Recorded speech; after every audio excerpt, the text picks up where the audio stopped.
সময়গুলো ছুটে বেড়াচ্ছে, সকাল থেকে বিকেল, বিকেল থেকে রাত, এক একটা দিন হুড়হুড় করে কেটে যাচ্ছে। যাই হোক, সকালের ব্রেকফাস্টের জন্য আমি বানালাম প্রথমেই তো পনিরের তরকারি, সাথে বানিয়েছি রুটি।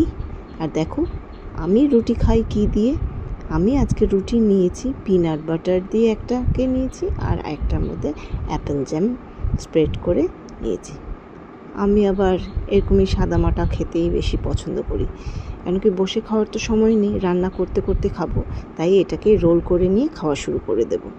যাই হোক, রান্নাবান্না হয়ে গেছে, গ্যাস ট্যাস মুছে স্নান টান করে পুজো দিতে চলে এসেছি আমি উপরে। কয়েকটা ফুল ছিল, সেই ফুলগুলো আমি তুলে নিলাম। চলো দেখাই আজকের ডালাতে কেমন কেমন ফুল আছে। সাদা ফুল, হলুদ ফুল, বেলপাতা, জবা, আর এদিকে ঠাকুরের জন্য জল নিয়ে এসেছি। কিউট না ছোট বালতিটা আমার? চলো শান্তিমতো পুজোটা দিয়ে নিই। Hello everyone, lunch time. তো আজকের লাঞ্চে কী আছে চলো দেখি। তো আজকের লাঞ্চ মেনুতে সাদা ভাত তো থাকতেই হবে, সাথে রয়েছে মুগ ডাল, পাঁপড় ভাজা, লাল শাক করেছি বড়ি বাদাম টাদাম দিয়ে, খুব সুস্বাদু হয়েছিল। আর করেছি পনিরের তরকারি। আর কি অপশান আছে, হয়তো পনির বা ধোকা বা সয়াবিন, এই তো চলে। মঙ্গলবার আর শনিবার চাটনি আছে আর টক দই।